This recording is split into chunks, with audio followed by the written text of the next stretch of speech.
terus menyelenggarakan seminar PIKTI yang terus berkelanjutan. Pada hari ini merupakan seminar PIKTI yang ke-241 dan kita hari ini akan mendengarkan dua orang pembicara yang akan berbicara tentang perdarahan pada bagian bawah dari pencernaan kita, baik dari speaker dalam negeri yaitu Dr. Eka Surya Nugraha, spesialis penyakit dalam KGEH, dan kepada yang speaker kedua kepada Dr. Tan Minghua, Presiden dari Guangzhou Fosun Gangcheng Hospital. Saya sampaikan terima kasih yang sedalam-dalamnya karena telah bersedia berbicara PIKTI supaya kita sebagai bagian dari PIKTI bisa mendapatkan pengetahuan dan semua orang yang selalu setia untuk mengikuti seminar PIKTI bisa mendapatkan pengetahuan dan juga bisa mendapatkan suatu pendidikan yang berkelanjutan dari ilmu yang kita jalanin. Semoga seminar ini memberikan manfaat yang sebesar-besarnya buat para praktisi, dokter, dan masyarakat yang mau bergabung di seminar PIKTI. Terima kasih sekali lagi kepada pembicara-pembicara yang sudah bersedia menjadi pembicara di PIKTI, dan terima kasih juga kepada moderator, kepada teman-teman yang lain yang telah bersedia untuk menutup seminar ini, menjadi penterjemah atau menjadi bagian apapun dari seminar ini. Terima kasih, dan dengan resmi seminar ini saya buka secara resmi. Terima kasih, dan saya kembalikan kepada Dr. Agus. Terima kasih. Terima kasih Pak Dr. Joko, luar biasa pembuka kita mengawali. Baik, nanti saya antarkan untuk dua pembicara. Sebelum mengantarkan izinkan saya membawakan satu bait pantun ya. Naik delman menuju taman, disambut bunga warna-warni. Topik hari ini bukan sembarangan. Hematokesia kita bahas tuntas hari ini. Baik, pembicara pertama selama 45 menit ke depan, kita akan mendapatkan insight yang mendalam ya tentang expert ya di bidang hematosia di dalam negeri, yaitu Bapak Dr. Eka Surya Nugraha SPD PD KGEH. Saya terangkan bahwa beliau memiliki latar belakang sebagai konsultan gastroenterohepatologi dari Fakultas Kedokteran Universitas Padjadjaran sekaligus RSUP Hasan Sadikin Bandung semenjak tahun 2022 hingga sekarang. Nah, dengan latar belakang keahlian yang mendalam dalam endoskopi diagnostik dan terapeutik, termasuk pelatihan ESD atau endoskopi submucosal dissection, juga POEM, serta ERCP di Singapura dan Korea. Dr. Eka memiliki pengalaman luas dalam menangani kasus-kasus perdarahan saluran cerna yang kompleks. Beliau juga aktif dalam organisasi nasional seperti Perhimpunan Endoskopi dan Gastroenterologi Indonesia. Hari ini kita akan mendapat wawasan komprehensif dari beliau tentang pendekatan integratif yang menggabungkan teknologi, klinis, dan individualisasi perawatan pasien. Mari kita sambut Dr. Eka Surya Nugraha. Silahkan, Dok Eka. Ya, selamat siang. Terima kasih, Dr. Agus. Terima kasih juga Dr. Joko Indro Julius yang sudah mengundang saya hari ini. Sudah saya jelas mungkin ya? Silakan. Izin saya share screen dulu.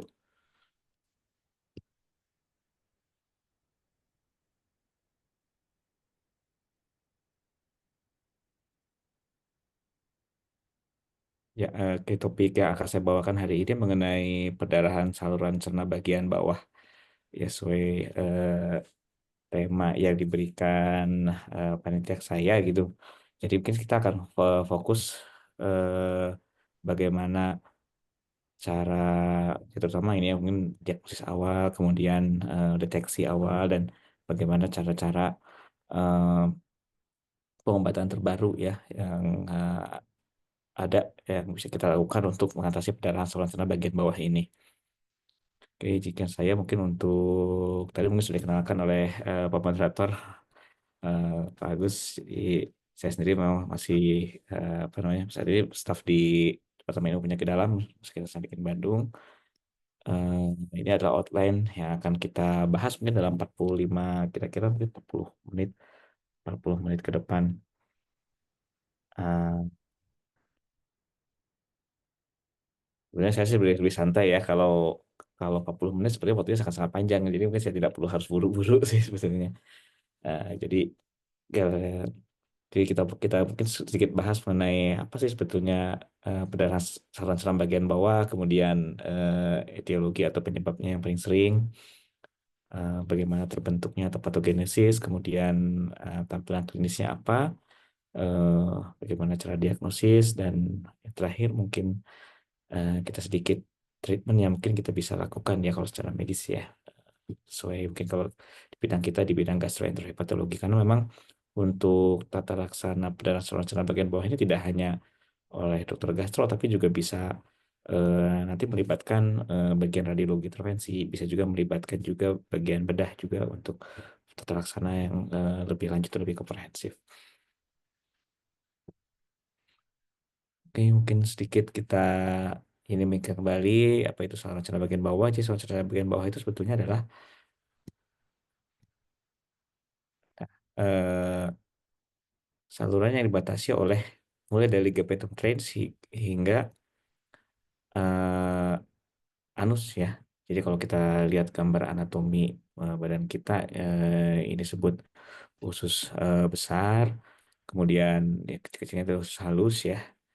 Nah, di antara usus 12 jari itu disebut namanya ligamentum trades ya. Ligamentum trades. Ligamentum trades ini yang menjadi pembeda saluran cerna bagian atas dan saluran cerna bagian bawah. Kalau perdarahannya bersumber dari bagian atas, misalnya dari esofagus, lambung, atau 12 jari, disebut perdarahan bagian atas. Tapi kalau perdarahan saluran bagian bawah, itu perdarahannya berasal dari saluran cerna di distal dari ligamentum trades, meliputi yeyunum, ya, ilium, dan juga kolon atau usus besar. Termasuk juga di anus, seperti misalnya hemoroid yang sering-sering ya dapatkan.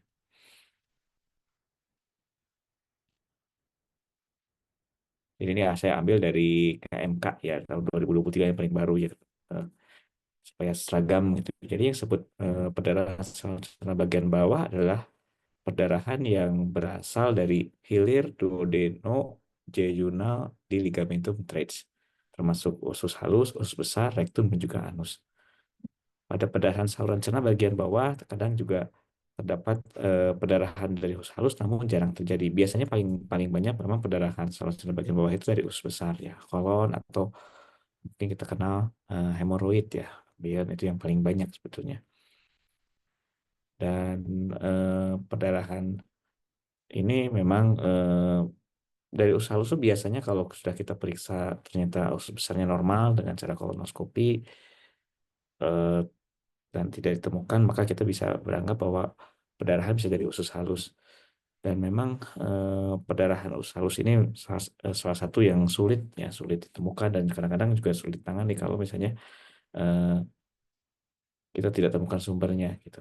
Tapi prinsipnya adalah semua perdarahan yang berasal dari bawah tadi ya, hilir dari ligamentum trades tadi, mulai dari usus halus, yeyunum, kemudian ilium, hingga ke kolon dan anus, itu disebut perdarahan saluran bagian bawah.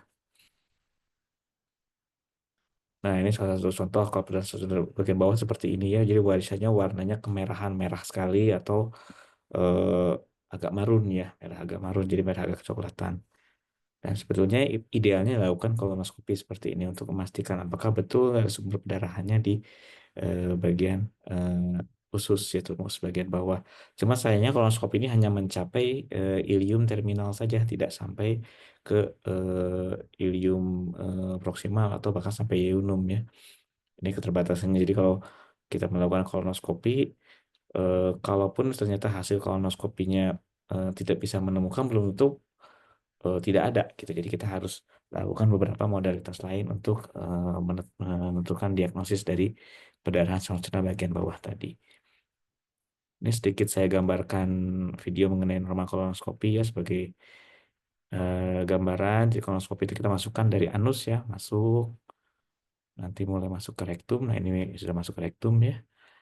Rektum, memang sih ada kuning-kuning banyak ada feses ya, seperti itu kita masuk. Ini yang normal ya, ini normal. Nanti kita bedakan dengan yang ada perdarahan ya. Yang normal, ini mukosanya dia masih merah, pembuluh darahnya juga masih jelas ya. Oke, sedikit saya percepat. Nah, ini sudah masuk ke dalam kolon transversum di sini ya. Kolon transversum saya percepat sedikit. Ini biasanya kita teruskan sampai ke sekum atau ilium terminal. Nah, ini sudah masuk daerah sekum atau mau masuk ke ilium terminal ya. Karena kita bisa melihat adanya appendix di sini ya, appendix dalam posisi terbalik ini. Kemudian, nah ini sebagai bandingan ini gambaran pada saat kolonoskopi dengan perdarahan. Jadi terlihat di sini sebelah kiri sini warnanya bercampur darah ya, baik feses darah warnanya juga agak kemerahan. Nah ini darah sebetulnya itu, darah yang tercampur feses atau kotoran. Nah kalau kita masuk, seringkali kita tidak bisa tervisualisasi karena banyak sekali darah di sini. Jadi kita harus bersihkan dulu, kita sedot dulu. Jadi ini yang terjadi pada pasien kalau terjadi perdarahan saluran cerna bagian bawah, khususnya itu bisa penuh dengan campuran darah, kemudian kotoran dan cairan nah, seperti ini. Kadang-kadang kalau seperti ini kita tidak bisa tentukan di mana posisi perdarahan sebenarnya gitu. Tapi kalau kita bisa melihat misalnya ada benjolan, tumor, nah itu bisa kita atasi dengan tadi beberapa cara ya. Nah, di ujungnya terlihat ini yang perdarahannya ini aktif. Nah, ini gambarnya seperti ini ya. Jadi darah-darah ini banyak menempel di dinding usus. Berbeda dengan tadi yang normal tadi ya.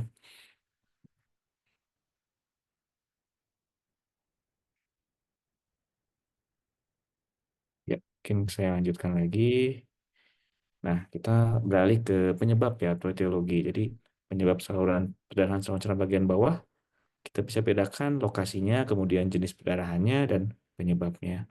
Untuk lokasinya memang paling sering di kolorektal. Tadi ya seperti saya jelaskan bahwa memang 60-80% perdarahan biasanya di usus besar. Mulai dari rektum, kemudian bisa juga tadi di kolon sigmoid, kemudian juga transversum ya. Eh, Biasanya paling sering perdarahan ini karena di vertikal atau adanya angiodisplasia ya ada kelainan pembuluh darah di situ. Di situ juga karena kolitis inflamasi ya. Ini sering pada kasus ulcerative colitis. Usus halus biasanya hanya menyumbang 2-9% perdarahan berdasarkan lokasi. Memang jarang, tapi ini sering jadi tantangan juga buat kita. Biasanya sudah kita lakukan kolonoskopi, tidak ketemu penyebabnya. Kita saling berpikir penyebabnya karena eh, perdarahan di usus halus ya. Dan memang sulit sekali untuk menjangkau daerah usus halus karena itu tadi kolonoskopi keterbatasannya dia hanya sampai ke sekum atau paling jauh ilium terminal ya. Kalau berdasarkan jenis perdarahannya bisa perdarahan samar ini kadang-kadang sering terjadi pada orang-orang dengan anemia ya. Anemia. Jadi kalau feses seakan-akan sih mungkin warnanya tidak berubah jadi hitam atau merah tapi pasiennya anemi dan biasanya ditambah juga dengan HB-nya turun. Nah, ini disebut occult bleeding. Ada juga perdarahan nyata seperti tadi yang gambaran kolonoskopi tadi ya.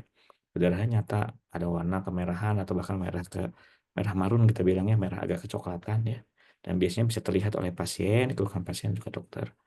Kalau penyebab tadi bermacam-macam, angiodisplasia termasuk dan di vertikal termasuk yang paling banyak. Dan penyebab lain yang paling banyak juga adalah tumor ya. Jadi juga kita sering temukan pasien dengan tumor usus besar terutama yang menyebabkan perdarahan saluran cerna bagian bawah. Yang terakhir adalah lesi anal. Contoh yang paling banyak di kita adalah hemoroid, ya, terutama hemoroid. Nah, ini gambaran-gambaran etiologinya yang sebelah kiri atas ini adalah di vertikal, kanan atas ini tumor ya, tumor usus besar, ini angiodisplasia yang kiri bawah dan kanan bawah ini ulkus di usus besar atau kita sebut namanya ulcerative colitis, atau mungkin pernah dengar penyakit Crohn disease ya. Inflammatory, bagian dari inflammatory bowel disease sebetulnya.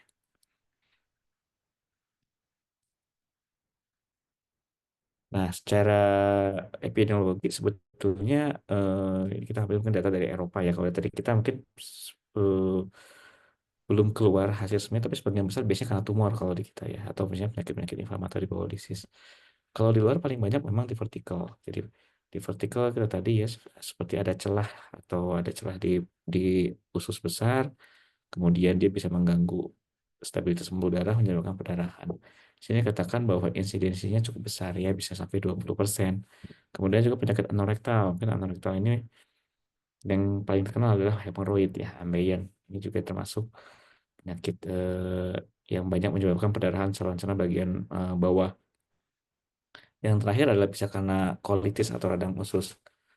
Colitis iskemik misalnya pada orang yang sepsis atau misalnya proktitis. Ya, proktitis itu biasanya eh, orang-orang yang habis kemoterapi, ya, habis kemoterapi atau radiasi. Ini sering biasanya dalam waktu 6 sampai 1 tahun setelah radiasi atau kemoterapi sering terjadi perdarahan karena itu tadi ya adanya proktitis atau radang di usus menyebabkan pembuluh rusak. Atau ini pas polipektomi misalnya ada polip besar, kita lakukan pemotongan menyebabkan perdarahan, dan terakhir adalah malformasi vaskuler atau tadi ya disebut angiodisplasia. Ini kasusnya jarang, tapi kalau terjadi sering menyebabkan perdarahan yang cukup hebat. Nah, ini gambaran hemoroid atau ambeien ini banyak sering kita temukan ya, ambeien atau hemoroid ini terutama mungkin banyak berobat kita ini, masyarakat kita ya, banyak ya mengidap hemoroid atau ambeien ini. Kalau dari luar dianus seperti ini gambarannya, tapi kalau di dalam, nah ini gambarnya seperti ini. Jadi banyak pembuluh darahnya menonjol seperti itu ya. Itu bisa seperti varises.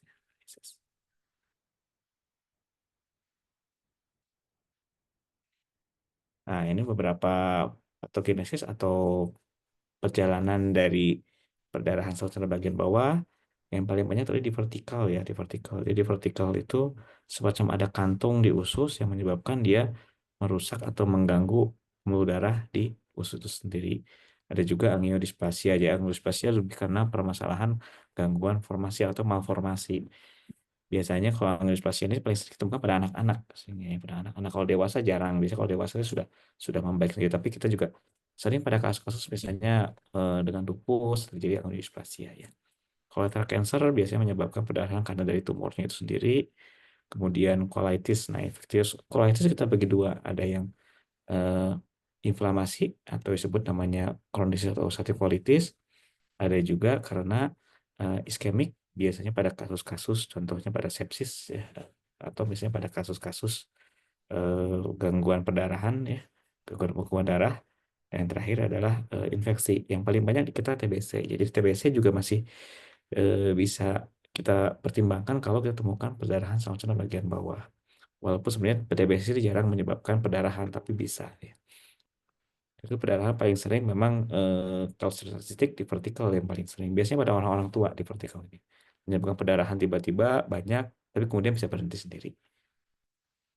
Untuk Crohn disease atau ulcerative colitis, selain kita mengatasi perdarahannya, kita juga harus obati penyebabnya. Jadi kita harus berikan obat-obat anti radang untuk mengurangi aktivitas dari Crohn disease atau ulcerative colitis ini. Nah, ini gambaran klinisnya kalau seorang dengan perdarahan saluran bagian bawah bisa berbentuk hematosesi ya. Jadi hematosesi warna warna eh, kotorannya berwarna merah merah terang, tapi dia ada kayak kecoklatan seperti itu ya, karena kecampur mungkin salah satunya dengan feses. Secara klinis bisa menyebabkan dari normocytic anemia ya, anemia. Kalau berat menyebabkan shock hipovolemik kalau berat. Dan tapi kadang juga perdarahan saluran bagian bawah eh, gambarnya seperti perdarahan saluran bagian atas, jadi khas melena. Jadi bisa saja BAB-nya itu seperti kehitaman ya, seperti kehitaman seperti aspal, khas pada melena. Biasanya kalau melena ini saluran bagian bawah dengan melena tuh ada dua kemungkinan. Yang pertama bisa juga darah yang sangat banyak ya, atau yang kedua mungkin ada ada perdarahan yang double, jadi dari bagian atas juga ada, kemudian dari bagian bawah juga ada ya. Biasanya pada orang-orang yang sering minum misalnya contoh obat-obat pengurang nyeri ya, golongan NSAID, nah itu sering sekali terjadi, atau pemberian steroid lama juga kadang bisa bisa menyebabkan tadi ya, seolah-olah dia perdarahan saluran bagian atas tapi eh, ternyata dari bawah ya. Nah, ini cara klinis memang manifestasinya paling sering adalah hematosesi ya, berwarna merah marun, atau kadang seperti merah segar dengan ada gumpalan darah. Biasanya kalau hematosesi ini umumnya perdarahannya terjadi di usus bagian kiri ya, bagian kiri, mungkin sebelah kiri dari sini ya. Saya gambar garis tengah, kalau bagian kiri biasanya warnanya merah marun atau kemerahan. Kalau sebelah kanan memang lebih gelap ya, lebih gelap. Jadi kadang-kadang seperti bisa aja melena seperti itu. Tapi memang tidak bisa kita samaratakan. Tapi setidaknya kalau warnanya dia lebih makin terang, makin seperti darah, biasanya lebih ke sebelah kiri ya, lebih makin mendekati ke anus. Tapi kalau warnanya makin gelap, warnanya makin merahan, coklat, coklat kemudian coklat hitam, nah itu biasanya lebih ke bagian proksimal ya, lebih menjauhi dari anus. Seperti itu. Dan kita harus pertimbangkan kalau perdarahan saluran bagian bawah ini kalau pada orang-orang dengan anemia zat besi ya, kurang zat besi, sering juga terjadi okkult. Nah, okkult ini harus dibuktikan nanti dengan pemeriksaan khusus ya. Fesesnya kadang-kadang warnanya kuning biasa, tapi ternyata HB-nya turun ya, karena ada perdarahan sedikit-sedikit yang tidak terkasat oleh mata. Kemudian juga kita harus pertimbangkan kalau pada perdarahan saluran cerna ini ada penyakit-penyakit lain yang memperberat seperti HIV atau misalnya ada limfoma ya, limfoma kanker kemudian kanker bening, kemudian CMV itu semacam virus ya, dan juga sarkoma Kaposi. Ya, oke. Biasanya pasien dengan perdarahan saluran cerna bagian bawah ini pasti datang dengan keluhan BAB darah ya, bisa BAB darah segar atau BAB darah yang bercampur feses agak kecoklatan. Kalau anamnesis sebenarnya kita mau membedakan kira-kira penyebabnya dari mana. Kalau di vertikal biasanya tidak ada nyeri, jadi langsung tuh, pasien BAB darah tapi tanpa nyeri dan tidak ada apa namanya keluhan seperti kesakitan atau kolik gitu, tidak ada ya. Biasanya khas pada di vertikal. Biasanya BAB-nya berwarna merah marun dan kadang dia bisa berhenti spontan, namun bisa juga tidak bisa berhenti menyebabkan shock, itu yang harus hati-hati ya. Kalau perdarahannya warna merah segar sering disebabkan karena hemoroid atau misalnya ada visura atau ada luka di daerah dekat anus atau rektum ya. Biasanya menimbulkan perdarahan bercampur merah segar tapi tidak bercampur dengan feses karena belum bercampur feses, jadi perdarahannya langsung dari rektum atau dari anus langsung keluar gitu warna merah. Dan juga memang ini perlu ditanyakan riwayat penggunaan obat-obat antikoagulan pada pasien-pasien misalnya dengan riwayat jantung, kemudian juga ada pasien-pasien demam lama ya, kemudian pada pasien-pasien contoh stroke gitu ya, itu juga harus harus tanyakan. Seringkali dia mendapatkan obat-obat pengencer darah yang itu juga bisa menjadi memberat dari perdarahan saluran cerna bagian bawah ini. Ya, kayak dari pemeriksaan fisik ini mencakup bagaimana stabilitas hemodinamik, harus pertama harus diperiksa tekanan darah, kemudian juga nadinya, apakah ada tanda-tanda shock atau tidak, termasuk juga shocknya shock apa, shock hemorragik atau mungkin karena shock hipovolemiknya karena memang banyak darah keluar ya. Kemudian dicari apakah ada nyeri perut atau tidak. Seringkali kalau nyeri perut dengan perdarahan kita harus pertimbangkan ada penyakit yang lebih berat, misalnya ada perforasi atau ada iskemik ya, ada infeksi yang berat, sepsis. Nah, ini yang harus perhatikan. Tapi kalau misalnya dia hanya BAB berdarah tiba-tiba saja tanpa tanpa nyeri ya, kita mungkin pikir di vertikal tadi ya. Dan pemeriksaan fisik yang mudah kita bisa lakukan pemeriksaan colok dubur. Jadi satu bisa menentukan apakah mungkin ada tumor ya, misalnya di daerah rektum, perianal, atau bisa juga mengetahui apakah adanya hemoroid ya atau kita bilang ambient tadi ya. Ini pemeriksaan lab yang sering diperiksa. Jadi lab itu yang umum pada saat pemeriksaan pasti HB ya, hemoglobin. Jadi hemoglobin itu kita bisa pantau. Dan kalau perdarahannya memang masif atau perdarahannya berjalan terus-menerus, HB-nya bahkan kita periksa mungkin tiap 2 sampai 4 jam sekali gitu. Tapi rata-rata antara 12 sampai 24 jam tergantung beratnya perdarahannya. Bahkan kalau misalnya memang berat sekali kita sampai transfusi, kita cek HB terus menerus ya. Karena itu tadi, kalau HB-nya sangat-sangat berat ya risiko orang bisa meninggal karena aneminya perdarahannya ya. Nah, ini saya sudah sampaikan tadi pada saat awal kalau orang yang dengan anemi, kemudian juga HB-nya turun, tapi BAB-nya tidak ada darah, sebenarnya kita gunakan periksa ini ya, guaiac test atau fecal occult blood test atau fecal immunotesting untuk mengetahui adanya hemoglobin pada feses. Seringkali kalau pada perdarahannya yang okult atau yang tersembunyi, ada perdarahan tapi tidak bisa dibuktikan dengan mata, jadi harus diperiksa dengan laboratorium pemeriksaan khusus. Nah, ini beberapa pemeriksaan penunjang yang bisa kita lakukan untuk menegakkan diagnosis perdarahan saluran cerna bagian bawah. Eh, kita bagi menjadi pemeriksaan radiologi dan juga pemeriksaan kolonoskopi ya. Untuk pemeriksaan radiologi dilakukan dengan cara ini ya, DSA ya, atau angiografi ya, seperti ini, CT angiografi, atau misalnya dilakukan dengan angiografi khusus, dimasukkan zat kontras, kemudian lihat perjalanan apa namanya pembuluh darahnya. Kalau ada pembuluh darah yang contoh seperti sini ya, ini pembuluh darahnya ada yang ini di usus di kolon nih ceritanya ya, ada gambaran acak tidak sesuai dengan pembuluh darah, berarti ada perdarahan kemungkinan di situ. Bisa juga dilakukan radionuklida atau skintigrafi yang gambar kanan bawah. Ini biasanya kalau kasus-kasus di mana kita sulit menentukan perdarahan di mana, bisa dilakukan skintigrafi. Tapi memang pemeriksaan ini ada beberapa kelemahan, terutama kalau misalnya perdarahannya memang sudah tidak aktif. Seringkali pemeriksaan ini berikan hasil yang eh, negatif palsu ya seringkali. Nah, yang mungkin sering kita lakukan kalau mungkin di bidang gastroenterologi ya saya mungkin kolonoskopi ya. Jadi kolonoskopi merupakan pemeriksaan pilihan utama untuk diagnosis dan juga pengobatan saluran cerna bagian bawah. Di keuntungan kolonoskopi ini dibandingkan pemeriksaan lain, dia bisa mengidentifikasi lokasi di mana perdarahan itu terjadi, kemudian bisa juga mengumpulkan spesimen patologis, misalnya kita curiga ada tumor, kita bisa ambil sampelnya untuk lihat di mikroskop untuk memastikan tumornya jenis apa. Dan juga potensi terapi intervensi. Mungkin nanti di slide terakhir akan kita lihat terapi intervensi apa yang bisa dilakukan dari kolonoskopi ini ya. Bila kita lakukan kolonoskopi tidak menemukan sumber perdarahan, maka perlu juga diperiksa endoskopi bagian atas dari mulut. Seringkali memang pada beberapa kasus karena perdarahan dari atas sangat banyak, seolah-olah seperti perdarahan bagian dari bawah. Ya, kita bisa periksa atas juga ya. Dan memang ada beberapa rekomendasi nanti kapan kita harus lakukan kolonoskopi dulu, kapan kita harus lakukan misalnya endoskopi dulu ya, tergantung dari kondisi klinis pasien.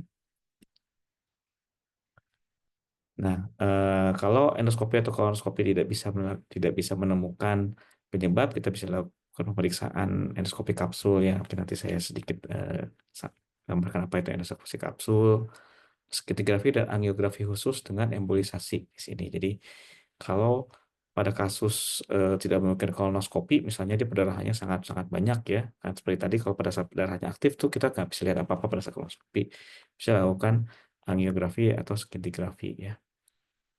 Edema barium bisa untuk menentukan, tapi sudah jarang dilakukan karena memang keterbatasan klinis dan juga biasanya pasiennya sulit dikondisikan. Jadi kalau edema barium itu biasanya harus pada kondisi pasien stabil gitu. Kalau pasien tidak stabil sulit, dan kasus-kasus terutama misalnya kita temukan ada kasus malignansi, maka tindakan definitifnya adalah operasi ya, harus dilakukan operasi.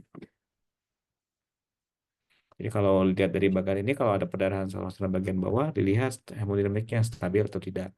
Kalau umurnya mungkin kurang dari 40, kalau hemodinamik stabil sih mungkin kita bisa lakukan sigmoidoskopi atau kolonoskopi biasa. Tapi kalau lebih harus kolonoskopi ya. Kalau tidak stabil kita lakukan upper dulu, karena kalau tidak stabil jangan-jangan perdarahannya mungkin dari atas. Seperti itu. Bila tidak berhasil, baru dilakukan angiografi, dan tidak berhasil lagi, terakhir adalah pembedahan atau surgery. Jadi ini beberapa pilihan. Kalau kondisi stabil, kita lakukan hemodinamik stabil, kolonoskopi. atau sigmoidoskopi fleksibel. Jadi sama sigmoidoskopi mirip kayak kolonoskopi, tapi hanya sampai kolon sigmoid atau kolon descendent. Sedangkan kalau hemodinamik stabil kita lakukan endoskopi. Justru kita lakukan endoskopi untuk memastikan apakah ada atau tidak di atas ya. Kalau kolonoskopi tidak mungkin kan, tapi darahnya masih berat, lakukan angiografi dan plus embolisasi. Tapi kalau masih belum ketemu juga bisa lakukan tadi ya, bisa pakai barium enema atau endoskopi kapsul ya untuk memastikan penyebabnya di mana.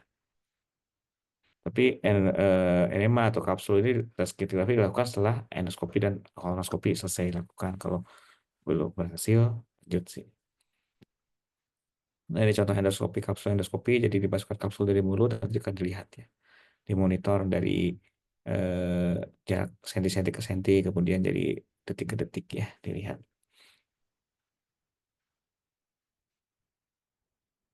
Ini tata laksana bagaimana sih kalau misalnya kita temukan, sama seperti tadi ya, kalau kita temukan kasus perdarahan bagian bawah, pertama pastikan adalah hemodinamiknya stabil atau tidak ya. Bila hemodinamik stabil, bisa lakukan kolonoskopi segera. Tapi misalnya tidak stabil, resusitasi terlebih dahulu ya, atau dilakukan endoskopi atas. Dan kita harus melakukan tidak hanya satu dokter, tapi beberapa dokter. Kita perlu dokter bedah dan juga dokter radiologi intervensi. Karena begitu endoskopi atasnya ternyata baik, kita langsung lakukan angiografi ya di sini ya. Bila tidak ditemukan, misalnya penanganannya bagus, langsung angiografi. Bila angiografinya memang tidak berhasil juga, lanjut sampai ke bedahan. Nah, ini bagaimana cara mengakses. Jadi kalau di emergensi, kita bisa gunakan Oakland score ya. Kalau Oakland score-nya ternyata kurang dari 8, setelah di skor semua, jadi pasiennya sebenarnya masih aman. Bisa diberikan pengobatan di ruangan biasa, atau bahkan mungkin bisa dipulangkan kalau sangat-sangat stabil. Tapi kalau sudah lebih dari 8, indikasi harus dirawat atau bahkan mungkin perlu dirawat di ruang intensif ya, tergantung dari nanti ya hemodinamiknya stabil atau tidak ya. Jadi ini bisa digunakan oleh rekan-rekan sejawat dokter umum di UGD ya, kalau ketemu pasien dengan perdarahan saluran bagian bawah, pemilahannya apa dulu ya. Nah, ini alur diagnosis. Ini yang sebenarnya kurang lebih sama seperti tadi ya. Prinsipnya adalah begitu kita temukan pasien dengan perdarahan saluran bagian bawah, pastikan dulu hemodinamiknya stabil atau tidak. Bila hemodinamik stabil, kita bisa lakukan kolonoskopi. Tapi kalau misalnya hemodinamik stabil, mungkin perlu pertimbangan lain ya. Endoskopi dulu untuk memastikan ada tidak di atas, baru bila tidak berhasil, angiografi tidak berhasil lagi, kemudian dilakukan pembedahan. Ya, kurang lebih sama. Nah, berapa sih sebetulnya HB atau kapan kita harus transfusi sebetulnya? Kapan kita harus transfusi? Jadi ada beberapa pendapat ya, kalau kita bilang ada beberapa sumber yang menyebutkan bahwa kalau untuk transfusi itu ada 2 target, transfusi yang moderate atau transfusi yang ketat ya, kita bilang tight ya. Biasanya transfusi yang moderate itu pada kasus-kasus yang non CVD ya, non coronary vascular disease, bukan pasien-pasien penyakit jantung, penyakit stroke ya.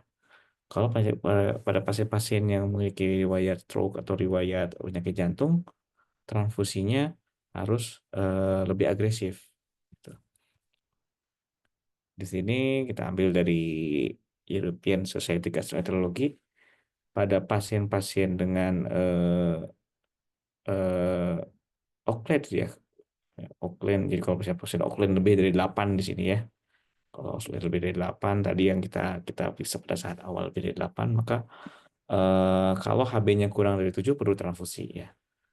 Tapi kalau ternyata Oakland-nya lebih dari 8 dan dia ada riwayat jantung, maka kita perlu transfusi hingga HB-nya lebih dari 10.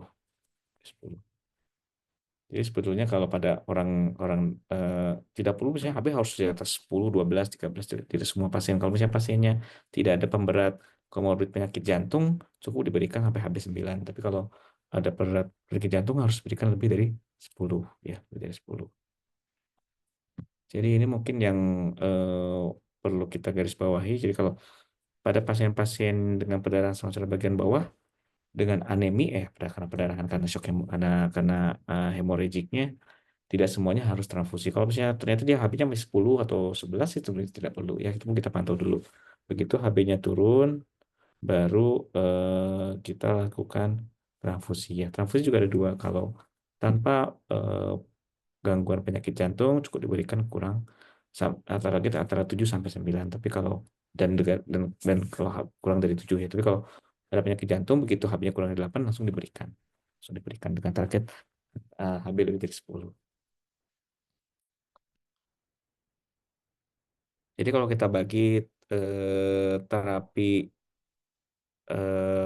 perdarahan saluran bagian bawah, kita bagi ada non endoskopis, kemudian juga endoskopis, radiologi, dan terakhir pembedahan. Empat opsi tadi ya. Non endoskopi kita bisa mulai dari resusitasi, kemudian cairan, RL, kemudian juga obat-obatan untuk membantu pembekuan darah. Pada kasus-kasus misalnya diberikan obat-obat antikoagulan yang kita bisa berikan Vitka juga.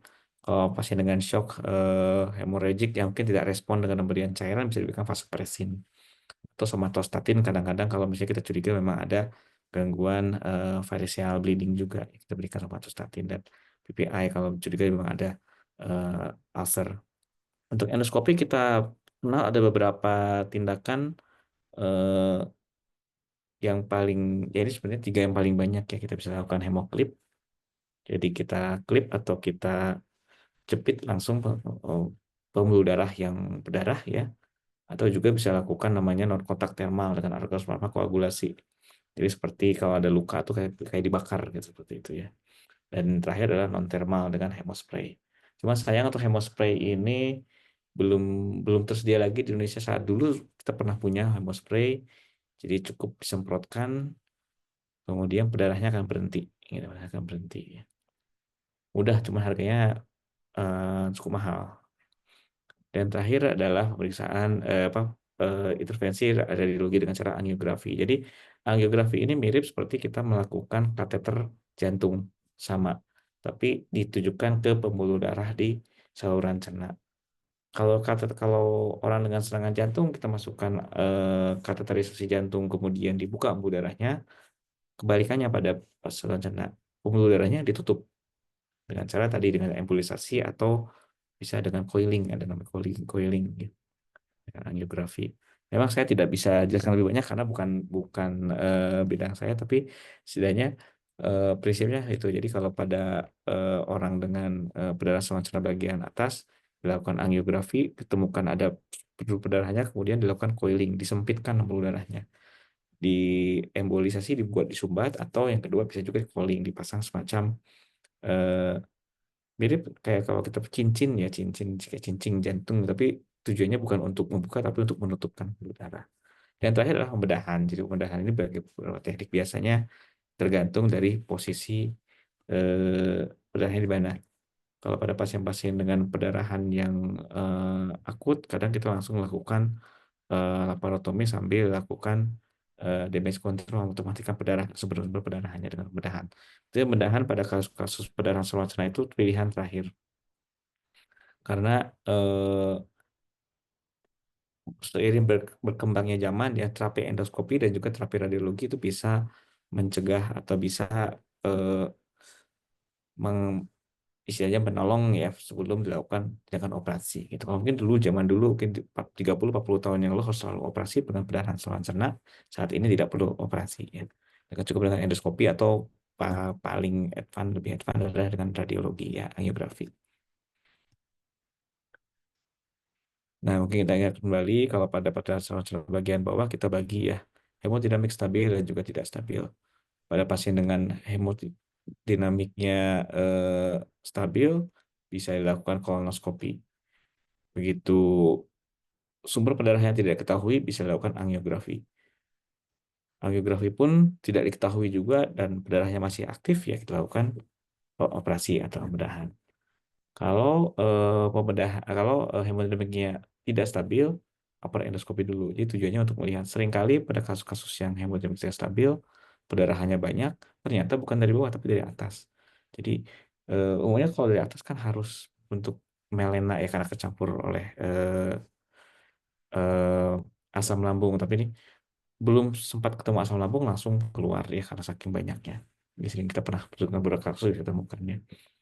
Bila endoskopinya bersih, lalu dilakukan angiografi atau kolonoskopi kalau hemodinamiknya udah mulai stabil ya. Pendarahan masih ada, operasi. Jadi operasi adalah pilihan terakhir. Kalau semua modalitas yang kita lakukan tidak berhasil menemukan pendarahan, lalu operasi. Ini mungkin beberapa slide terakhir saya, ya, waktu masih banyak ya, tapi nggak apa. Ini sedikit memberikan gambaran ya, kalau apa sih yang bisa kita lakukan kalau misalnya kita ketemu pasien dengan perdarahan saluran cerna bagian bawah, terutama dengan modalitas kolonoskopi ya. Ini mohon maaf, mungkin saya tidak ambil lagi videonya karena ada problem hardware, jadi saya ambil dari HP. Ini asisten saya mengambil. Ini contoh pada saat kita memasang klip hemoclip ya pada pasien dengan perdarahan saluran cerna bagian bawah. Jadi kalau tidak, perdarahannya di ilium ya, di ilium. Kita bisa lihat ya, seperti ini. Nah, di ujung adalah perdarahannya seperti polip ya, perdarahannya ini polip dan kadang pembuluh darah yang besar di sini. Jadi ada polip dengan pembuluh darah yang besar.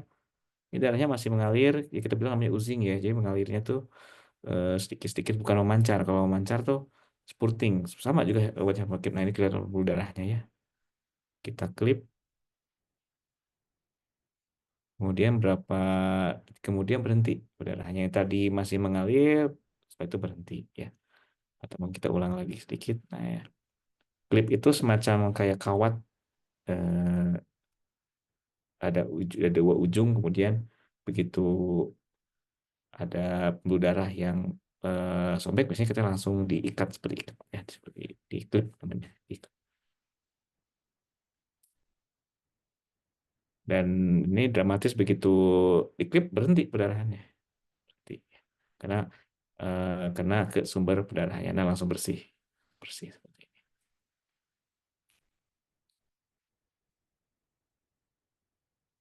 Ya, kemudian modalitas kedua kita bisa lakukan argon plasma koagulasi. Jadi argon plasma koagulasi biasanya pada kasus-kasus di mana yang berdarah itu luka atau ulcer ya. Ini kasus contoh kolon ulcer, jadi luka pada kolon, bukan pendarahan, kemudian kita lakukan argon plasma koagulasi. Jadi non kontak termal. Jadi eh, dia itu dengan perantara gas argon.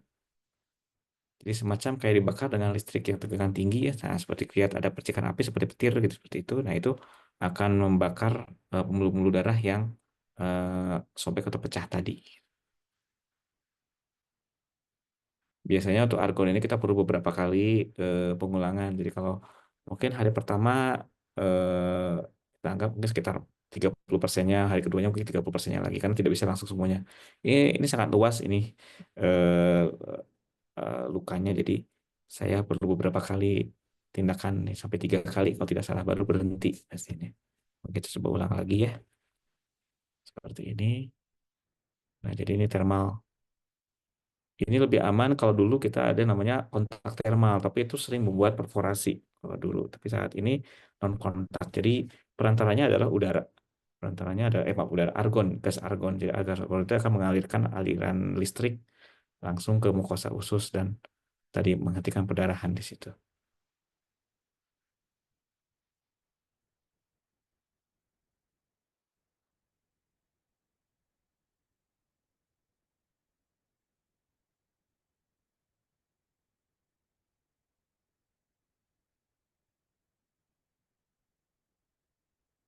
Ya, oke.